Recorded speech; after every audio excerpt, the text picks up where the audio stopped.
humans have these two motives that are to some degree in conflict with each other, right? We want to belong, we want to fit in, we want to feel socially connected to others on the one hand, and then on the other hand, we also want autonomy. We want to feel unique. We want to feel different from others, and it's uncomfortable if we start to feel too much the same as others. And because these are in conflict with each other, there must be an equilibrium point, and that what we're often trying to do is find that sweet spot where we're satisfying both optimally. That was Dominic Packer on Psychologists Off the Clock.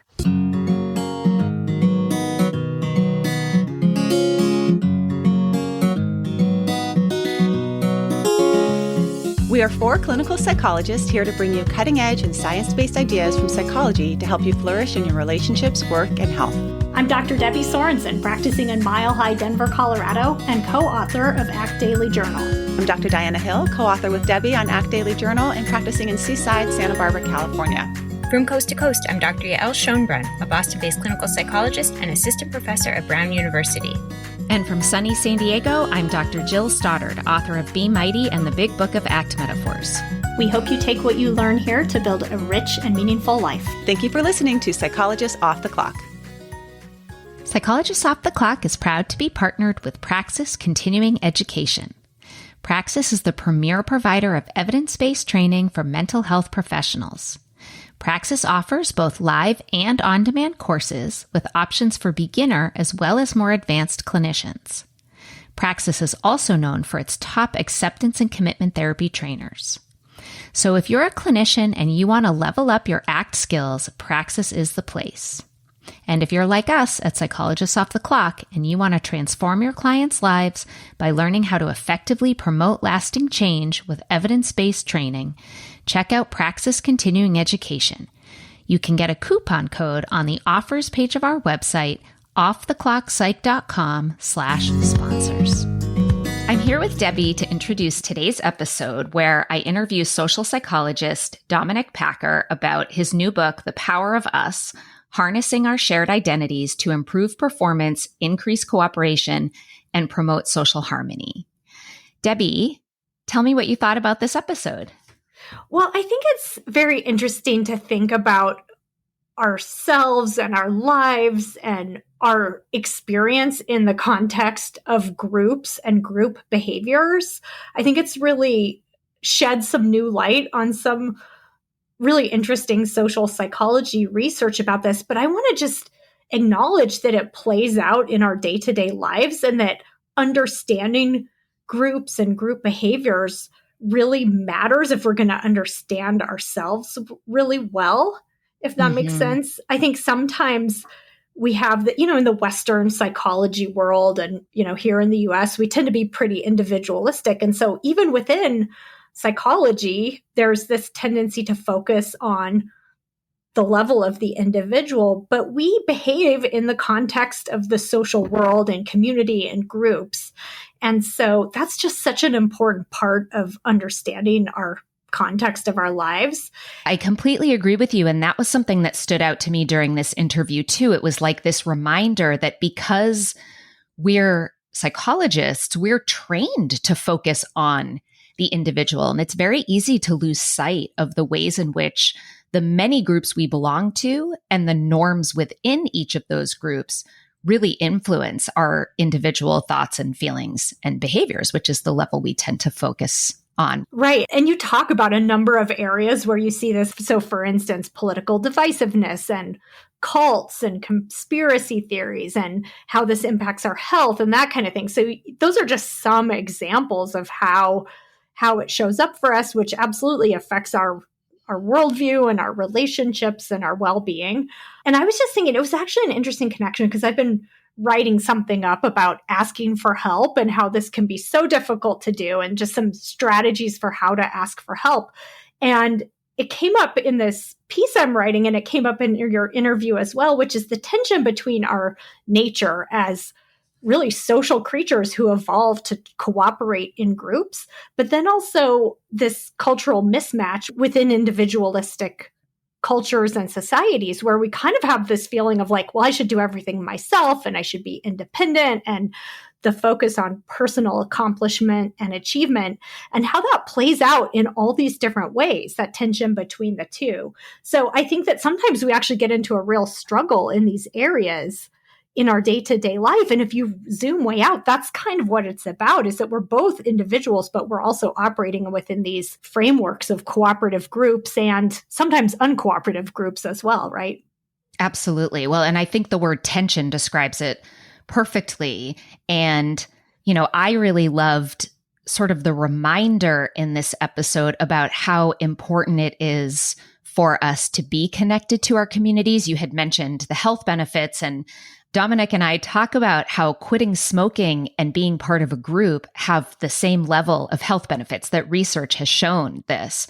And I think especially right now during this time of increased isolation during the pandemic, for me, it was just a reminder how important it is to stay connected to the communities that feel important to us and to our lives.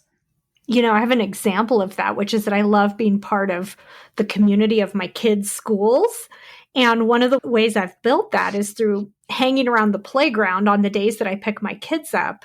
And actually, we can do that somewhat this year at my kids' schools, but for the last couple of years, it's like parents aren't allowed to hang around at the playground. And that is something I really missed much more than I expected. I kind of think of that as like a stressful part of my day, having to go pick the kids up and, take 45 minutes out of my day. But actually, that had a huge benefit to me that I really missed during the period when we were doing virtual schooling or weren't able to stick around. Yeah, I think that's exactly right, that there were all of these almost like hidden or invisible opportunities to be connecting with our communities that we took for granted that have gone away. And, the negative impact of that is maybe not so obvious. And I think listening to this interview reminded me that, we may need to get creative and think outside of the box, but that it is important that we find ways to stay connected. Absolutely. Okay, everybody, enjoy this episode with Dominic Packer. Hey, everybody, it's Jill here, and I'm so excited for today's guest. I have Dr. Dominic Packer here with me today. He is the author of a brand new book, The Power of Us, which is what we'll be talking about today. Dominic is a professor of psychology at Lehigh University. He researches, teaches, and writes about how the groups we belong to shape our identities, our behaviors, and our lives. With his colleague Jay Van Bavel, Dominic is co-author of the new book, The Power of Us, Harnessing Our Shared Identities to Improve Performance, Increase Cooperation, and Promote Social Harmony. Dominic, welcome. Thank you so much for being on Psychologists Off the Clock. Thanks for having me on, Jill. I'm excited. Well, there is an immense amount of information to unpack here. It sounds like writing this book was quite a journey. It began with stinky hockey equipment, a chunk of cheese, and the Heimlich maneuver. And, what I want to start by saying is just how funny the writing in this book is.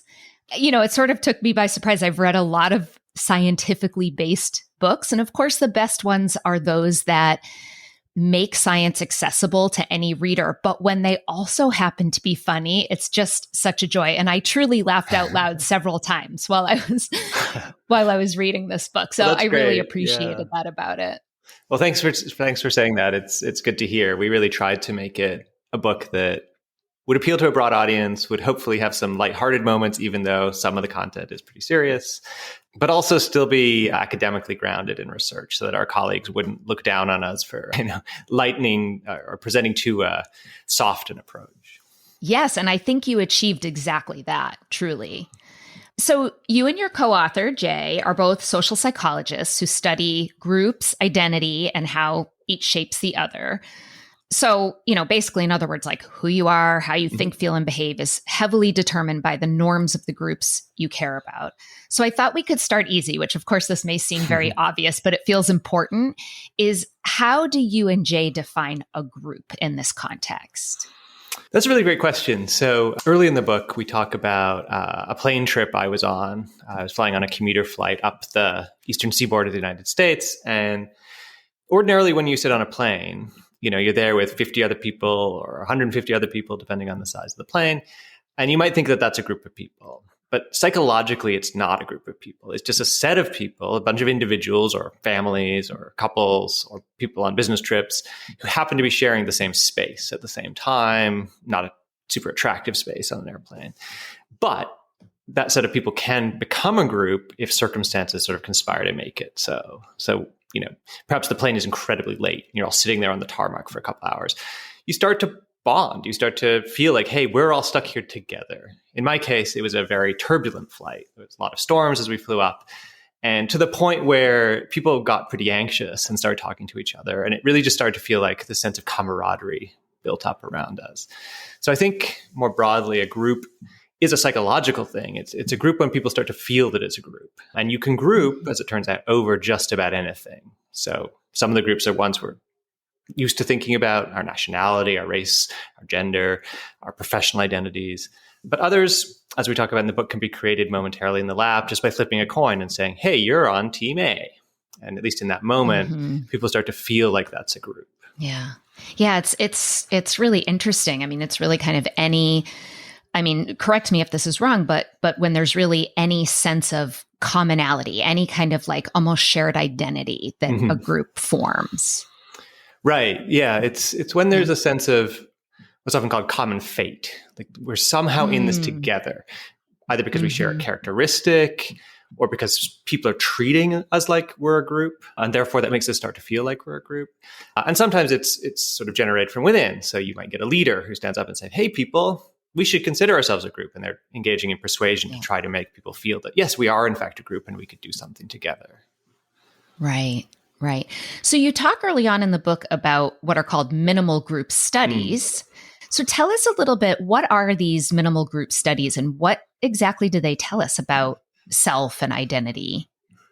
Yeah, I'd love to tell you about them. So we think that these are among the most important psychological studies ever conducted, although they're not as well known as many other sort of ones that are famous. And originally, the minimal group studies were done in the early 1970s in the UK.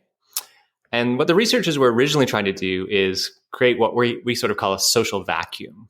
So they were interested in studying prejudice, discrimination, and the reasons why people are willing to discriminate against other groups. And in real life context, if we think about actual intergroup relations or conflict, we know that there's a ton of factors involved, right? We know that there's histories of conflict. We know there's stereotypes. We know there's conflict over resources. We know there's, inflamed rhetoric from leaders. All of these things would contribute. But as scientists, they wanted to try and unpack it and figure out, well, what is the contribution of all these different factors and how do they work together? And so they wanted to create this situation where people would be in a category or group, but it wouldn't really feel very important to them. And there'd be no, at least rational reason for them to discriminate, to be biased in favor of their own group. So what they did is essentially randomly put people in completely novel, new groups they've never heard of, meaningless. They're never going to meet anyone in their group. There's no personal outcomes involved. There's an in-group and an out-group, but the tasks they're given are in no way competitive between the groups, so that if they're allocating resources, for example, between their group and another group, they can decide that both groups do great, and it's not a zero-sum us versus them kind of thing. And they thought, this is a baseline. This is, you're in a group, but you have no reason to discriminate. We'll start with that as our control condition, and then we'll add in stereotypes, or we'll add in conflict over resources, or add in these other factors and see what effect it has. But when they started to run these studies, what they quickly found was that people were still biased. That although you got rid of all the reasons why people should be biased in a sort of rational way, nevertheless, people still discriminated in favor of their own group and immediately liked their own group more. In the original studies, they did things like have people complete an art preference task. So you'd look at abstract art, you'd rate a few paintings, and then they say, you're a Kandinsky fan, or you're a Klee fan. Of course, it was actually arbitrary which one they put you in. People didn't know the difference, but immediately people resonated to those identities. And when we've done studies like that, we've often used something like you're on the Lions or you're on the Tigers. And it's clear that it's random, and yet immediately people will resonate to that group. And we think it's because it becomes a part of their identity, at least momentarily. Oh, I'm a lion? Great. Okay, what am I going to do as a lion? Well, if offered the chance, I will give good things to the lions and less to the tigers if they're my outgroup. Yeah. I mean, it's really fascinating because you can understand why if I'm a Red Sox fan and you're a Yankees fan, there might be an in-group, out-group issue because there's competition involved. Right. But that, to just be told you are in a group with a bunch of strangers who are not competing, where there's no end game, exactly as you said, and that there's still going to be this sense of bonding, camaraderie, and therefore I am going to favor my group over your group. And tell me a little bit, and this was toward the beginning of the book, so I may not remember all the details, but there were a number of different things studied in terms of like the degree to which people favored their own group versus the degree to which they did not favor the out group. So kind of like what doing things to promote people in my group versus almost engaging in like, I mean, I don't want to say hate, but doing things against the out group. Can you talk a little bit about that? Yeah. So you're getting at a really important distinction, which is the difference between what's sometimes called in-group love versus out-group dislike, or in extreme form, out-group hate.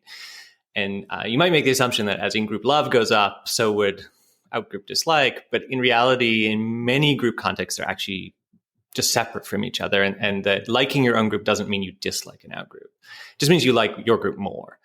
And that's what they found in many of the original minimal group kind of studies, where people felt this real positivity toward their own group. And if they were allocating rewards between the two groups, they would give more good stuff to their own group than to the out group. But in versions of the study where they had to allocate aversive outcomes, so negative things, then they actually didn't discriminate. And in those circumstances, people wanted to be fair. It wasn't that they disliked the out group. They didn't want to harm them or hurt them or cause them pain. And so if it was about causing pain, they treated them exactly the same as the in-group. Of course, there can be situations when you get in-group love and out-group dislike, or again, extreme forms hate. But to get there, you need some of the factors that they were originally interested in studying. You need conflict over resources. You need derogatory stereotypes. You see dehumanization. You see leaders' rhetoric, which is dehumanizing the out-group. All these things can shift a group from, I just like us and they're fine, to I like us and they are bad. Yeah. Well, and this seems to be something that has certainly grown over the past, 5-ish years, since 2016. And we can talk about this in a little bit about the political divide, but, it seems to me that there was a time where you could be a Republican, you could be a Democrat, and there was maybe in-group love, but less out-group hate. And it's something has shifted over the past few years where that doesn't seem to be the case anymore. It seems to almost have flip-flopped in a way. Do you know if there's been much research on that, given how recent these events have been? Yeah, there's actually excellent research on this issue by psychologists and political scientists. People have been doing opinion polling, of the American public for a long time, and asking questions about how do you feel about your own political party or affiliation, and how do you feel about the other side. And if you go back to 1980, what you find is the in-group love, out-group is neutral pattern. So people felt pretty warm feelings positively toward their in-group, the political in-group, and they felt neutral toward the political out party. What you've seen since 1980 is a steady decrease in those feelings toward the out group. So they've gone from neutrality to negativity, and now very strong negativity. The feelings toward the in-group haven't changed at all. They have not gotten warmer. People are not now more positive about their own group than they were. If anything, maybe slightly less positive. But what's really changed is that negativity toward the out group. And as of about 2012, so 8-9 years ago, it actually was the case that on average, people's negative feelings toward the out group became stronger than their positive feelings toward their own political party. And I think we can hear this rhetorically when we hear people saying that they're going to vote against somebody, right? Like I'm voting against Hillary, or I'm voting against Trump, rather than saying I'm voting for somebody. It's a strong driver politically now is I want to keep them out of office or not let them achieve their goals, as opposed to I really love the person I'm actually voting for. Right. Yeah, it's really striking. And I want to come back. I have a few more questions about the political arena, but I want to set a little more scaffolding around some of the other findings around groups that might help us understand that even better. So one of those that I found everything in this book fascinating, honestly. I'm a clinical psychologist, but of course we all took our social psychology classes, and they were always among my favorite. I think the research in this area is so interesting. So you talk about the independence paradox. And one of the examples I think you give is about, hipsters choosing to live in kind of more fringe areas as an assertion of independence. And yet They all dress and look alike. And so that also seemed directly related to optimal distinctiveness, which is, you talked about this human need to feel both a sense of belonging and uniqueness, and why, brands like Apple have been successful because they capture that in their marketing. So can you talk a little bit about that independence paradox and the optimal distinctiveness and give some examples around that? Sure. So clearly it's the case that part of human identities, at least for many of us, involve groups that we belong to. So, I'm a Canadian. That's part of my identity. I'm a male. That's part of my identity. I'm a professor. All of these are group memberships. But there's also aspects of ourselves that are more independent than that, or more individual than that, right? These might be personality traits or skill sets you hold or hobbies that you possess that sort of differentiate you from other individuals. Like you being a redhead. Like being a redhead, or thinking, I'm smart, or thinking I'm very disorganized, these sorts of things. But we also think it's the case that even at those individual levels of self, it's influenced by the groups that we're part of, such that the things we think are important to be as an individual are very much shaped by the norms of the groups we belong to, and that we're very likely to try to become the sorts of people that would fit in with the broader norms of the groups that we belong to. The independence paradox is this cool phenomenon, which is in more independent groups, you will find greater independence among the most identified group members. So ordinarily, identified group members are the most conformist. So if a group has a set of norms, it's the people who are the most identified with that group who will most exhibit conformity to those norms. But what if the norms are independence? And so you can think about American national identity, for example. America is a country sort of grounded in, from the very beginnings of the revolution, in this notion of independence. It's very much part of the national ethos that one stands alone and has a lot of individual autonomy. But what researchers have found, sort of paradoxically, is that the more identified you are with the group America as an American, the more you also exhibit independence as an individual. That is, you want to embody that kind of a norm. An art critic called Harold Rosenberg once sort of coined this phrase, a herd of independent minds, which I love because I think it perfectly captures it, right? We're all here, we're all together, and we're all assuming that we're not influenced by norms, we're not conforming, and yet we are entirely conforming by behaving as a set of individuals. And so the hipsters would be a similar example to that, where part of so their group norm, the thing that they kind of latch onto as a value is being different, is standing out and being unique, but they're going to be more likely to have an even higher tendency to conformity within their own group. So it's this irony, basically, hence the paradox. That's right. Yeah. So one of the messages of our book is that very little about being in a group per se determines anything about how people behave. The norms of groups have a great deal of influence on how people behave, but different kinds of groups can adopt quite different norms. So you can imagine a group where, you're not supposed to stand out, right? Where you don't speak your mind, where we don't tolerate dissent in this group. Everyone has to listen to the leader, and that's just how it's done here, in which case you'll see a lot of that behavior. You can also imagine other kinds of groups where the norm is very much dissent and argument, and everyone has a great time arguing with each other. They don't feel less of a group. It's just that's how we are. That's how we behave. Earlier, you mentioned the idea of optimal distinctiveness, which is one of my favorite ideas. It comes from a psychologist called Marilyn Brewer, who was my postdoc advisor at Ohio State. And as you said, she proposed that humans have these two motives that are to some degree in conflict with each other, right? We want to belong, we want to fit in, we want to feel socially connected to others on the one hand. And then on the other hand, we also want autonomy. We want to feel unique. We want to feel different from others. And it's uncomfortable if we start to feel too much the same as others.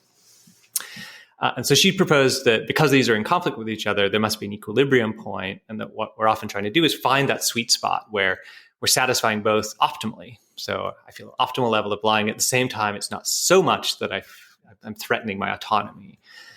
And what she noted, and others have followed up on, is there's certain kinds of groups, like hipsters, for example, that might perfectly satisfy that. So on the one hand, it can be a tightly knit group, like you feel like you're part of a community, you feel like you have a set of norms and strong social connections. That's the belonging piece. At the same time as your group is distinct, it's different from the rest of society. And often that comes with a sense of superiority as well. Like you think you're a little bit better than everyone else, a little more cool. But it's really these groups, it often resonates, especially to younger people, teenagers, that you look at them from the outside and say, they all look the same. They all dress the same. They all talk the same. They all like the same music. But if you talk to them, they say, no, we're very different. We standing out from the rest of society. And so it's satisfying those two needs at the same time. So is this type of phenomenon partly responsible when people are vulnerable to being recruited by a cult or a gang? They tend to look alike, dress alike, share the same values, group norms, etc.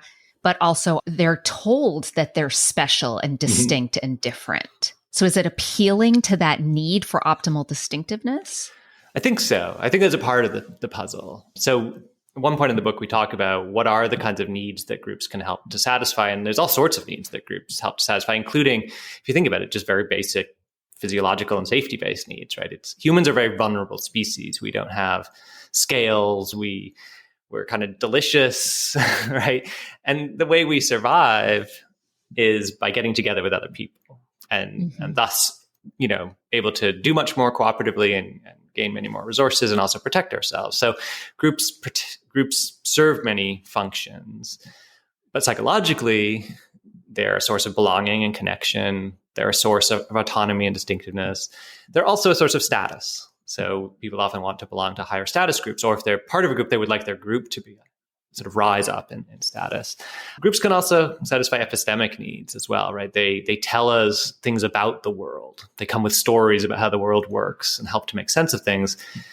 And when any of these needs are threatened, people will look to solutions or look to places they can be satisfied.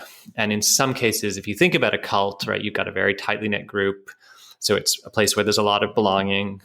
It's epistemically very sure of itself, right? This is a group with a great deal of certainty where they have a strong worldview and it's all consistent and coherent internally, if not to everybody else.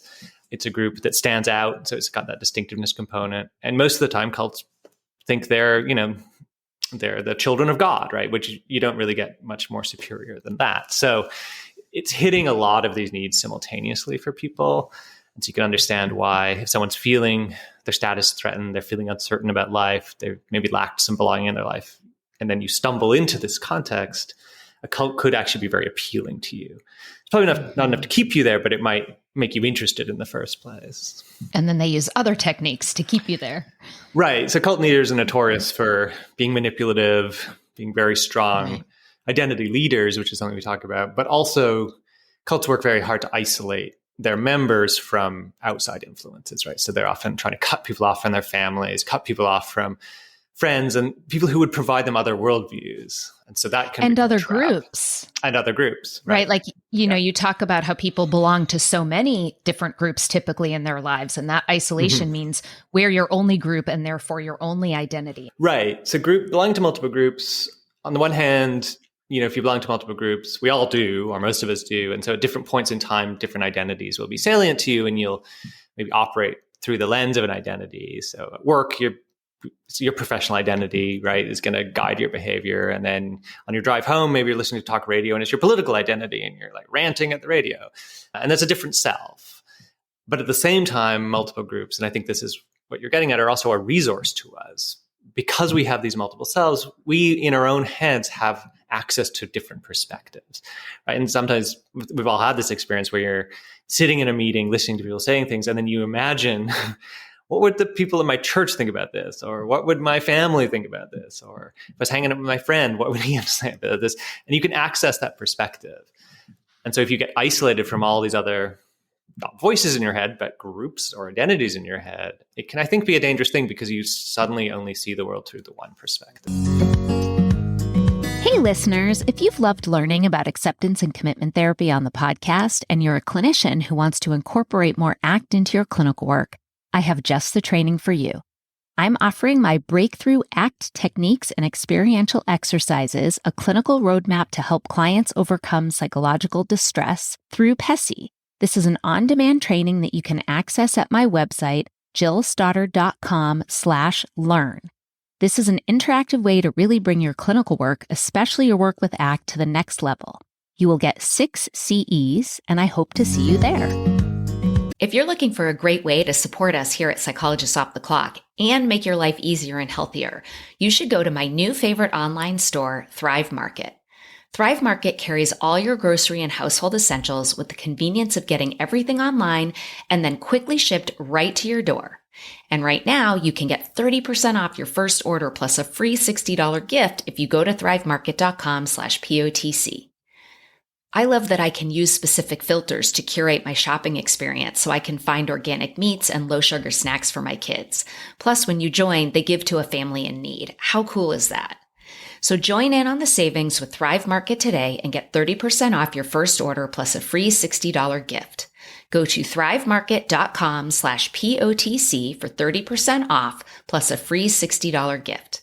That's THRIVE market.com/POTC. thrivemarket.com/POTC. I know I talk about my kids a lot, but I also have two adorable dogs, Tilly and Hazel. We love to spoil them, which is why we love Whole Life Pet. Whole Life Pet makes single ingredient treats, meal mixers, supplements, and hydrating snacks for both dogs and cats. And if you try out Whole Life Pet, you're surprising your pets with fun new flavors while also supporting Psychologists Off the Clock. Visit wholelifepet.com and use promo code POTC to get 25% off your first order with free shipping over $50. When I open the Tuscan Blend Bistro Bowl meal mixer to add to Tilly and Hazel's food, they start wildly sniffing and can't wait to dig in. The best part is Whole Life Pet uses a freeze-dried process that locks in nutrients and freshness, and they never add chemicals, additives, preservatives, or anything artificial. Visit wholelifepet.com and use promo code POTC to get 25% off your first order with free shipping over $50. If you're unsure about what to try, you can fill out their short questionnaire by clicking the red Start Today button on the home page. It will ask you a few questions and make custom product recommendations for your pets. Visit wholelifepet.com and use promo code POTC to get 25% off today. While we're on this topic of cults, you talk a lot about the famous social psychologist Leon Festinger, who, we all know is best known for developing cognitive dissonance theory, among other things. But what I didn't realize until I read your book is that he actually infiltrated a cult to research some of these topics, which is, fascinating and crazy and just sort of made me laugh. And I thought, is that something you and Jay are thinking about doing? Like head out into Scientology or, to do, I probably shouldn't say that on air. They might come after me, but that's right. Infiltrate a cult to get your data. It's a very unusual nonconformist way to conduct science. Absolutely. It's an unusual thing. So yeah, he and at least one other person on his team infiltrated a cult called the Seekers, who predicted the end of the world. They were skeptical that was going to happen, but they thought this is maybe a perfect opportunity to study what happens to people or groups when their beliefs are disconfirmed, which was something Festinger was very interested in. So they predicted this group's beliefs are going to be disconfirmed when the world does not, in fact, come to an end, which is something they prophesied. So let's join them, and then we'll have a first-hand view of how it goes down. And so sure enough, the day the world was meant to end, this group of the Seekers, they did all sorts of things. They truly believed it was going to end. So they gave away their possessions. They gathered as a group, and they believed that ultimately they would be rescued by aliens while the rest of the world was destroyed. Of course, that didn't happen. And so they observed, Festinger and his colleague observed how the group's reaction to this. And at first there's dismay, as you'd expect, and people are very upset. But over time, the group sort of created a solution to the problem that they now confronted, and a solution that allowed them to not give up their beliefs, in fact, to double down on them.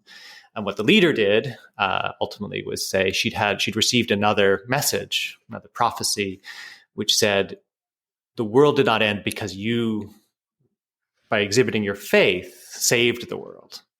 It was going to end, but by acting the way you did, this group has saved the world. And what's really interesting is then what happened next. You might assume these people who'd made what objectively is a pretty silly choice in life might sort of retreat back to their normal lives and with a bit of shame try and, laugh about it with their friends. But instead, they actually doubled down on their beliefs and went out and proselytized. They went to spread the message. We've saved the world. Come join us. We were right all along. And what Festinger argued is that if you hold a belief, you're motivated to maintain it. We use other people to do that. So it's really hard to maintain a belief if we're the only person who believes in it. So if you're surrounded by people who do, it's easier to sustain. And then the more people who believe it, the better the evidence, right? And so you want to spread the word and have more and more believers join you. And that makes you even more confirms your belief. Credible. Yeah. You are right. Yeah.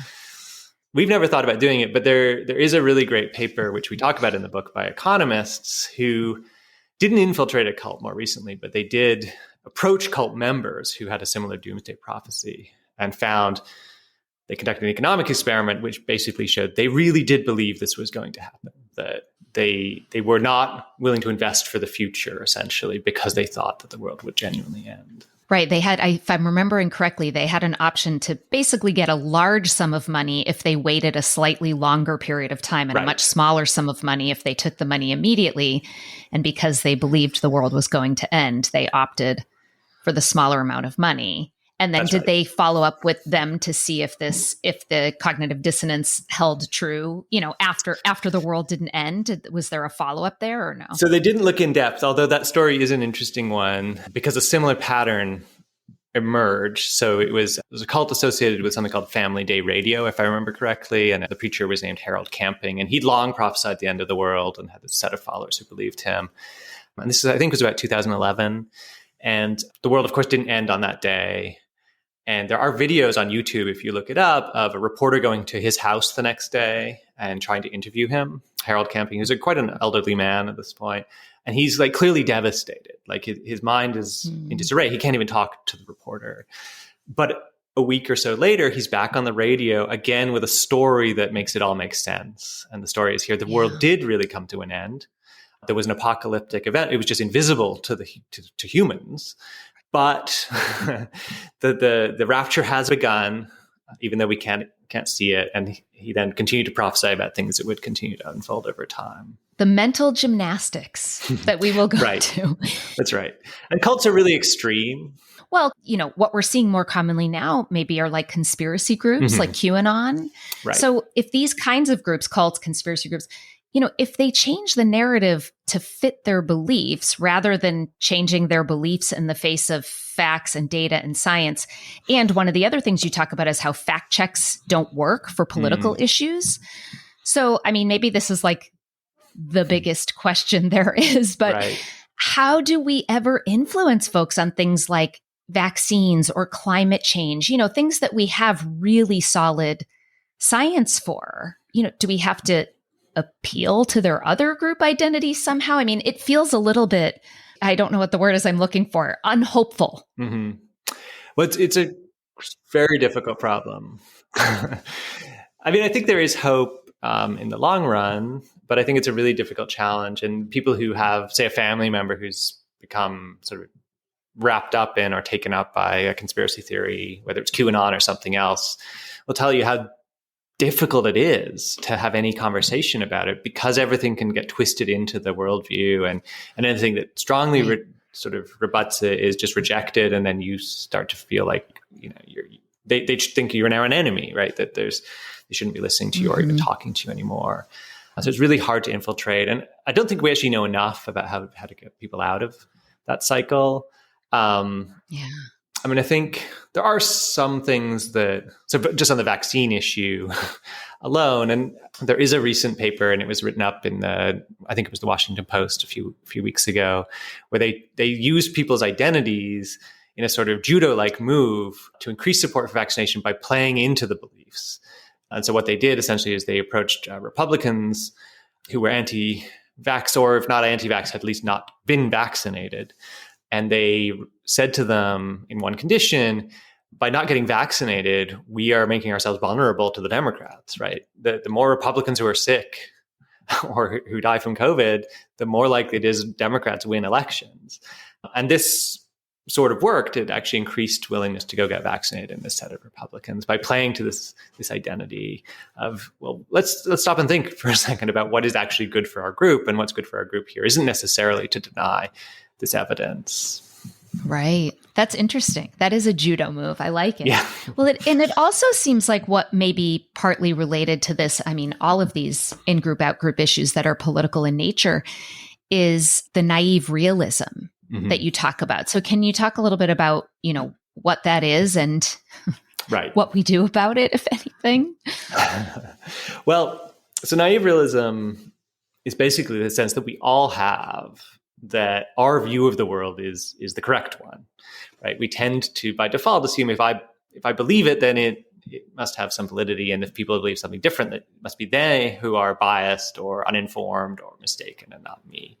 We do this individually ourselves. So you can think times you've done it with your own friends, you're having an argument, and clearly the way you see it is the only way that makes any sense. But we do it as groups as With well. my spouse, that's always Right. the case. Of course. We Right? all Yeah, engage in this or display this propensity for naive realism.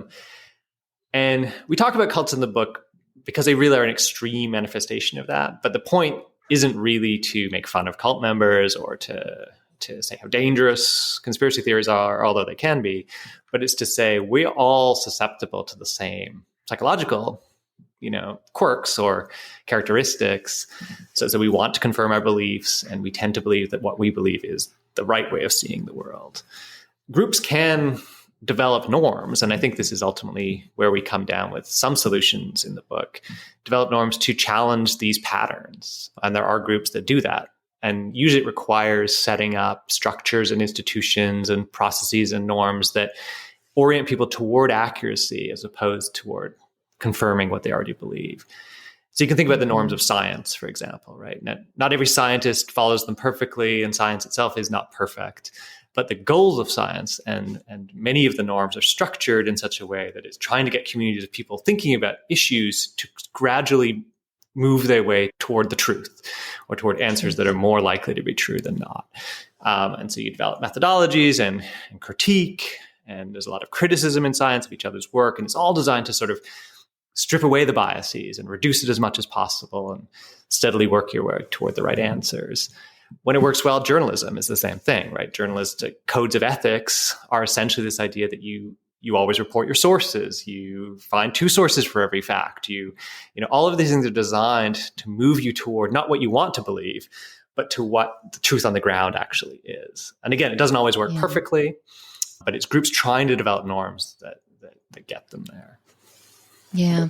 Well, even talking about journalism, we have so many sources now that they call themselves a news source, but they're not necessarily accurate and unbiased. So that's problematic. And it almost seems like what you're saying is we have to find a way to make people want the facts, to want to understand what is actually accurate. And I think right now there's something going on where there is like a function. I mean, you're talking about the benefits people get to this in-group identity, but there's something compelling, so if naive realism is someone saying, you're just an idiot, they're all idiots. I mean, I know. So when I was reading this in the book, I literally had this automatic thought pop up, and I wrote it down on my piece of paper, sort of like with an LOL note next to it, is, yeah, but what if they really are idiots? Like that was just the first thing that popped in my head. I was like, oh, there it is. It's happening right in this moment, And I think, standing in, there's a lot of emotion right now with everything going on in the world, whether it's the pandemic or climate change or any number of issues that people feel really passionately about. And there's something that we get psychologically at the individual level when we're just angry and when we say, but they're just idiots. I'm right and they're wrong. And then, of course, you're talking about how this also happens at the group level, and to be able to minimize the psychological benefit that people get to standing in anger and saying, they're just idiots, we're right and we're wrong, and maximize the desire for accuracy seems like a bit of an uphill battle. I think it is an uphill battle. So we've argued that, and based on lots of research by others, that in the political sphere, especially, the conflict is largely emotional and identity driven, but not necessarily really about policy for the most part. And so if you look at partisanship, there's one type of partisanship is called effective partisanship or emotional partisanship, which is higher than ever, right? People really feel negatively, especially toward the other side, like we were talking about.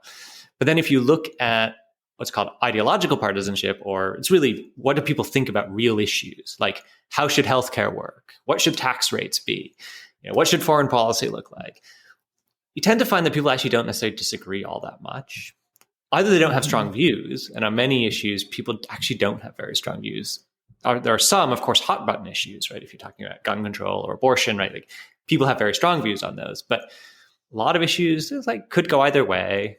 Or if they do have a strong view, they actually find, if you look at the data, that it's quite similar to people on the other side's strong view, that there's actually a lot of agreement, even on, actually, as it turns out, things like gun control. So if you ask questions in the United States about support for background checks, there is wide support for background checks, both on both left and the right, in the general population. Most people don't know that, though, right? And they tend to overestimate it. And so that's a phenomenon that people have called false polarization, where we overestimate how much we differ on real life substantive issues. And because we overestimate it, it then further drives and inflames this emotional polarization, because we think that they're idiots when in reality they actually kind of agree with us. But because we think we're so different, we then further dislike them. And the more we dislike people, the less we actually talk to them and interact with them and find out where we agree and where we differ. Yes, absolutely. And there was some research you talked about that I thought was fascinating, which had to do with physical distancing, I think in Congress, where you have Republicans physically on one side and Democrats physically on the other. The more separated people were, the less they were talking to each other. Yeah, it was this really cool research by a team where they analyzed video footage of, when Congress was in session, they analyzed video footage, and in particular, they analyzed how much people moved around. And in particular, how much did they cross the aisle? So would someone on the Democrat side cross over to the Republican side, and how much would a Republican cross over to the Which Democrat I side? always thought was just a figurative, right? A figure of speech, but this was literal crossing of a literal aisle. That's right. Yeah. Right, exactly. And what they found is that over time, over the last 10 years or so, that movement had decreased substantially, so that people on the left were less likely to cross over to the right, and vice versa. And then they found that they could predict voting patterns, more polarized voting patterns from earlier time points, lack of movement. You can't take that as a causal piece of evidence. Right? It doesn't necessarily show that moving less literally caused people to behave differently in the way they voted, but it's suggestive of a general sort of syndrome, right? That we're seeing the parties engage in less interaction with each other, which is likely related to less compromise, and in turn related to more polarized votes on issues. People, this is something political scientists talk about. I think from a democratic perspective, thinking about transparency of government, people often bemoan like backroom deals and the people getting together in the cloakroom of Congress and hashing things out, not on the floor. But the reality is, I think that can allow for people to compromise when they're outside the public eye and they don't have Fox News or MSNBC watching over their shoulder. They might be able to talk to the other side in a more honest and more compromising, I don't mean compromising in a bad way, in a more conciliatory or cooperative way than when they know they're being watched by these networks and then constituents who expect them to hold the line. Right. And they want to see them on TV asserting strongly their set of arguments as opposed to reaching compromise. And the interaction reminds me of this quote that I'm not sure who it is. I'll have to look up, but it's someone who said, and I'm going to butcher this, but you can't hate someone whose story you know. And, whether we're talking about Congress and physical interaction, or whether we're talking about echo chambers and social media and technology, it's like the more we stay within our own groups and don't talk to people, we're hiding people on Facebook whose opinions are different from our own. It's discouraging getting to know each other's stories. And you can't, even if you disagree with someone's political ideas, you don't hate them as a person if you see them as a human being and you know their story. That's and right. I think this separation, whether it's technological or, literal and physical, is taking that away from us. I agree. So some people in a sort of simplistic way often say, well, if only we could expose people to the, information from the other side or opinions from the other side, we're too isolated in these echo chambers.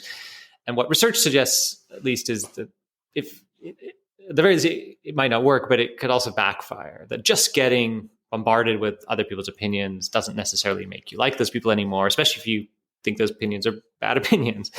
But I think what you're suggesting is much deeper than that, which is really getting to know somebody isn't just about learning what they think about political issues, right? It's understanding who they are. It's understanding some of their other identities. It's understanding how they became the person they are today, so their story.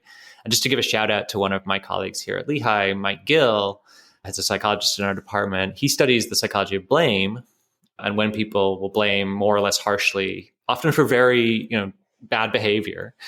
But what he finds is that blame is much reduced when people learn what he calls historicist narratives about others. And what that really is the person's background story. How did they become the person they are today? That they're doing something you really find wrong or really disagree with, but what led them there? And if you know that and understand it, it increases feelings of empathy and it reduces blame. And it reduces the harshness of punishment and shifts people more to wanting to rehabilitate people or engage them in restorative kind of justice as opposed to harsh punishment that excludes them and may never bring them back to the community. Yeah, I love that. Hi, everybody. It's Diana here, and I'm starting a new venture in 2022. I'm launching a new podcast called Your Life in Process. And I hope that in addition to listening to Psychologists Off the Clock, you'll join me there. My new podcast will offer you ideas from modern psychology and contemplative practice and teach you how to take these principles out of the book and off the cushion and apply them to your daily life. I have conversations with thought leaders and spiritual teachers, people like Trudy Goodman, Rick Hansen, Jed Brewer. And the reason why I'm doing this podcast is because I want to be your partner in becoming more psychologically flexible. The podcast is called Your Life in Process because it's not a self-improvement project, but rather about how to apply the core processes of human flourishing in your ever-changing life. You can sign up for it at yourlifeinprocess.com, and please help me spread the word. We have mixed emotions at Psychologists Off the Clock, Diana, that you're leaving, but we're so excited to see you go on your new adventure, and we know you're going to continue to make such a positive impact on the world through your work. Psychologists Off the Clock will have one less co-host, but Debbie Sorensen, Jill Stoddard, and I are going to do some reinvention while continuing to offer the same great in-depth interviews and science-backed psychology content with leaders in the field. Our new directions will involve opportunities to get more interactive, including with a new Off the Clock book club we'll be launching, as well as several other exciting developments we have in store. So stay tuned for details from Psychologists Off the Clock. Well, while we're talking about that, maybe we can wrap up on something a little bit more positive, which is the topic of cooperation. Right. You talk about how knowledge of shared identities is critical to cooperation. Can you talk about that and other ways that, it seems to me that systems, like political systems and organizations, like the kind of higher level things at a higher level need to shift in major ways to promote cooperation and greater social harmony. But if we all sit around and wait for systems to change, nothing's ever going to change. As much as I'd like it to start from top down, sometimes it needs to be, grassroots, bottom up. So, so if you could tell us a little about cooperation, but also are there steps we can take as individuals, especially those of us who maybe are in leadership roles to increase cooperation and try to promote greater social harmony? Right. I mean, it's a critical issue, and it's sort of the flip side of everything we've been talking about. So we've been talking about quite a bit about the negative side, which is what happens when people feel that they're in different groups and they have different identities, especially if they think those identities are oppositional to each other. But at the same time, within that context, people are very cooperative with their own group, right? So you've got this duality. When we talked about the minimal groups earlier, I can't remember if I said it or not, but what we think this sort of propensity to immediately identify with a new group you've never even heard of before, it's showing that humans have this readiness for solidarity or readiness to cooperate, that given an opportunity, we're part of something in common. All right, let's try it out. Let's see if we can make something work here. We can do something together. It's like you're seeking these opportunities and then trying to take advantage of them when they come up. And we think that's such a really hopeful message, in part because it suggests that if we can recast identities, right, if we can find a common identity, even with people who another part of themselves may be a group that you're not part of or dislike, that shared identity can itself become a foundation or basis for cooperation. But stepping back a little bit, and we don't talk a huge amount about this in the book, but it's something we're writing right now, and I think is an important thing to know, is you can think, why do people trust each other? How is it that we're able to cooperate? And we think and this comes from a sociologist called Lynn Zucker, 3 modes of what she calls trust production. One of them is personal relationships, essentially, or social networks in the old meaning before Facebook. That it's right. people you know or people you know of, right? Like you can imagine living in a small village and it's going to have a network of people there where you know almost everybody, or if you don't know them directly, you certainly know of them, right? You know their reputation. And so over time, you have all sorts of interactions with these people and you learn who's trustworthy, who's not. And the people who are trustworthy, you engage in more interactions with and you become friends with. And the people who are untrustworthy tend in real life situations to sort of get pushed to the periphery for the most part of those sort of networks, because people learn it's not a good person to interact with. So don't trust them. Don't go to their store. Don't give them a mortgage. Don't make yourself vulnerable to them. So that's one way. Groups are another. Group identities are another. That is, as soon as you feel like you possess some sort of common group membership with others, it increases your trust in those people very spontaneously. Maybe not as much as like it would with your best friend who you know forever, but what we show in our own research and others' research is that the moment people think they share an identity, they become a little more trusting and also a little more trustworthy in that context. And it becomes a sort of foundation to build cooperation. And if you think about it, it allows for a much broader cooperation. It means you can then trust and cooperate with people you don't know and you don't know of. They're not part of your network anymore. But if you're simply part of the same group and you both recognize that and signal to each other, hey, cool, we're both Canadians or we're both psychologists or whatever it might be, you can then cooperate with each other a little bit better. But there's a third mode, which is institutions. Institutions are things that humans build, rules and procedures that provide for trust so that you don't have to know people and you don't have to be part of the same group. But you know, because say there's rule of law or there's contract law or there's an insurance company that's got your back if something goes wrong, that you can extend trust to lots of people, whether they're part of your group or not, or whether you know them or not, because they either have incentives to be cooperative, because if they break the law or they break the contract, they'll get into trouble. Or if it all goes awry, your insurance company will come and bail you out. Institutions allow for an even broader set of cooperation beyond group boundaries, beyond race, beyond your own, ethnicity or religious affiliation, to societies as a whole. And I think this is a really important thing to be thinking about at a time when trust in institutions has decayed dramatically. That it may be, at least in part, that as trust in institutions to help govern our societies decays, people then start to fall back into, okay, well, I can only then trust people who look like me or part of my group or in my religious community. And even then beyond that, maybe continue to fall back on their social networks, right? Who do I know directly? And so you might see this constricting of trust.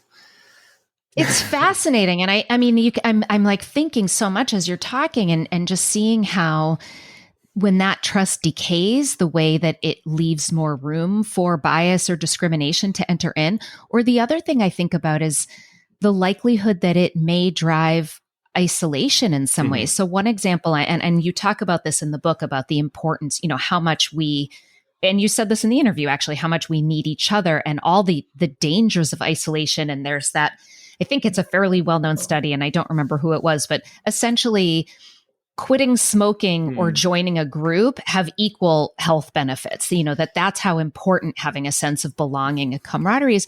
And I think even in my own life, in my neighborhood, people posting signs that maybe that are different from what I believe in terms of my own political leanings. Or I know that neighbors were getting together to have indoor unmasked parties at the height of COVID, which was not consistent with my values. Right. And so that's led to like an erosion of trust just in my own community, my little neighborhood. And I've stopped going, even once it became a little bit safer, I've stopped participating in a lot of those activities. Because of, it's not just the political difference. I think what you've really hit here is that it's a lack of trust. I don't feel safe.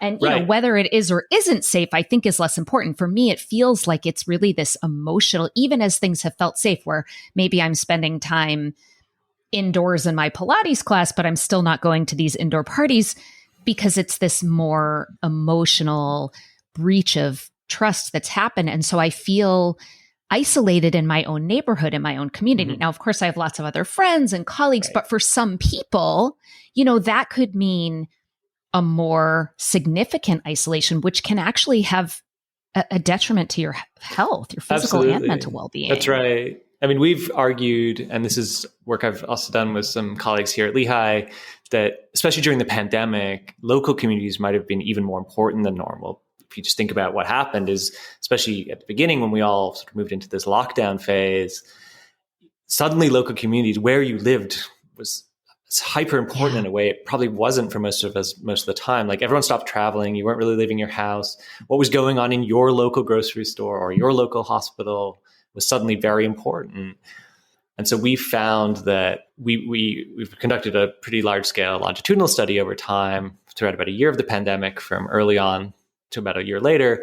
And we asked people early on, to what extent do you feel identified with your local community, essentially your neighborhood? And to what extent do you think your local community is rallying together in solidarity to confront this crisis? And people differed dramatically. Some people really identified and they really thought their communities were rallying, and other people much less so. And then we followed people up over time, and we were measuring lots of things, but among them we measured stress, and we measured anxiety symptoms, and we measured depression.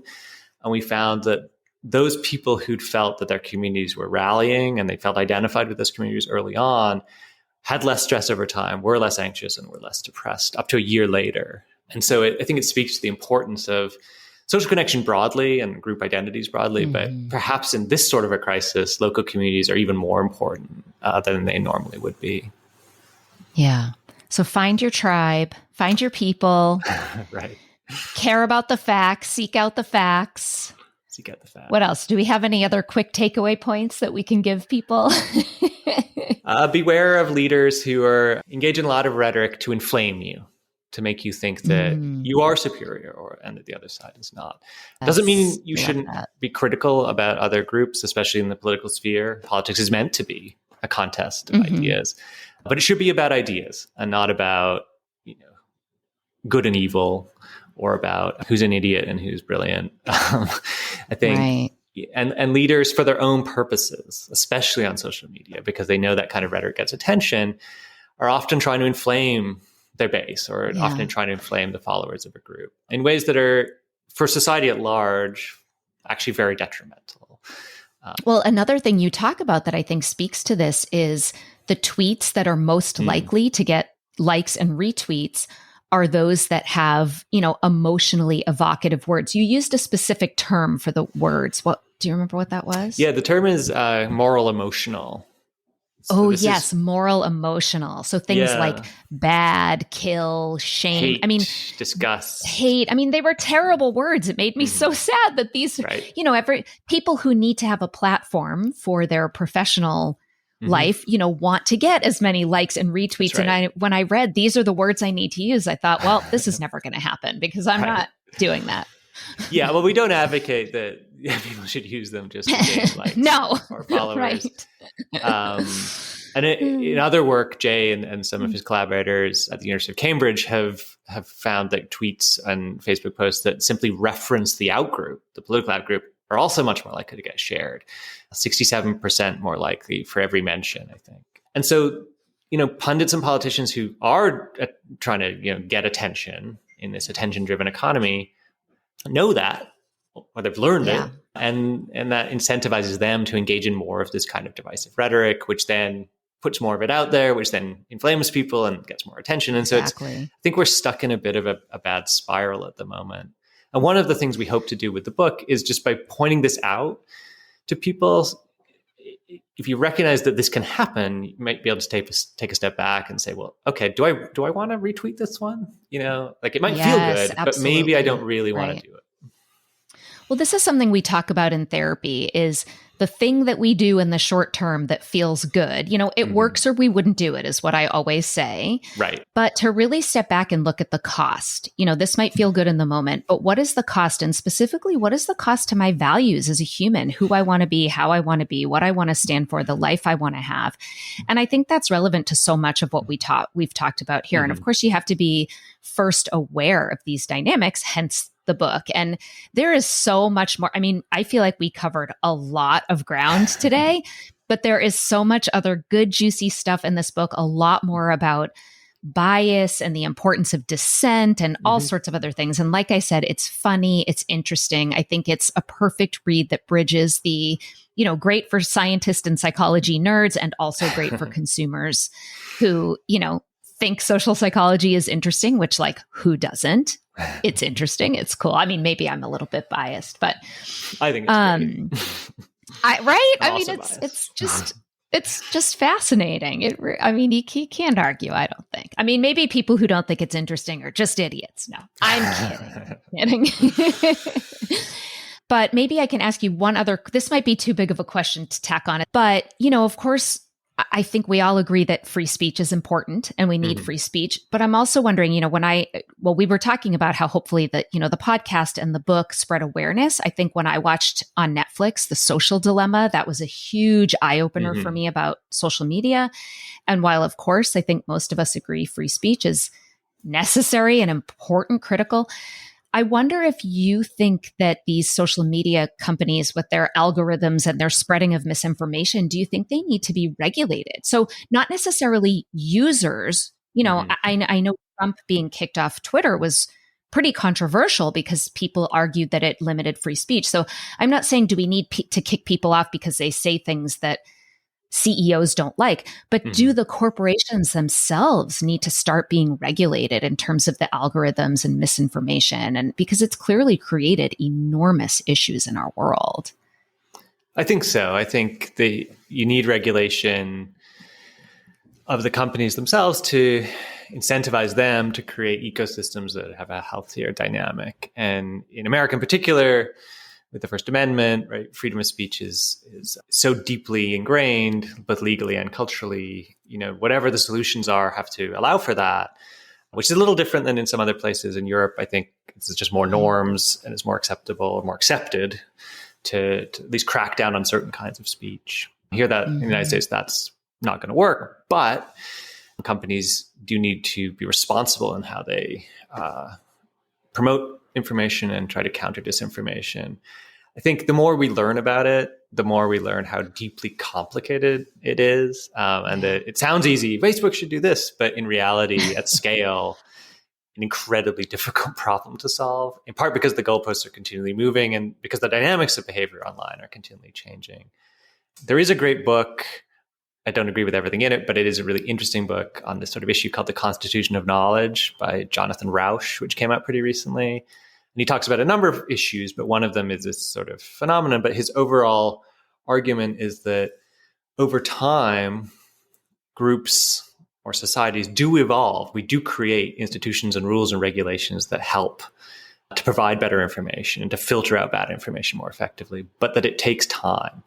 And if you looked, for example, at the development of the press industry, go back 150 years, it was filled with misinformation. It was filled with, competing very partisan news outlets, lots of irresponsible rhetoric. And over time, the field of journalism created journalism schools, developed codes of ethics, developed professional norms that if you plagiarize or if you lie or if you make up a story, you're then kicked out of the community. Over time, they got their stuff together and it created a journalistic world that, for the most part, at least among real journalists, operates very effectively. And he argues that took 40 years or something to happen, and that maybe 40 years from now, our social media landscape looks very different and is functioning much better, but it may be a very rough 40 years to get there. So we can have hope, but we also need to have patience. But also I do agree with your premise that regulation of these companies is essential, and it's going to take some really smart thinking to figure out how do you then effectively regulate? Because I don't think the answer to that is obvious. It's not simple. Yeah. Well, Dominic, thank you so much. This was just such an interesting conversation. I know our listeners are going to get so much out of it. I highly recommend this book. Like I said, for any of you armchair psychology nerds, you won't regret it. So thank you so much for being here, and good luck with the book, with the launch. Thank you, Jill. It was really a pleasure talking to you.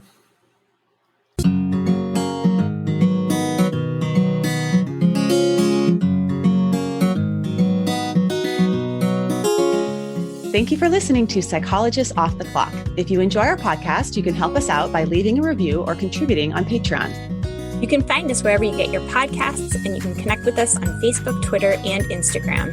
We'd like to thank our strategic consultant, Michael Harold, our dissemination coordinator, Katie Rothfelder, and our editorial coordinator, Melissa Miller. This podcast is for informational and entertainment purposes only and is not meant to be a substitute for mental health treatment. If you're having a mental health emergency, dial 911. If you're looking for mental health treatment, please visit the resources page of our website, offtheclockpsych.com.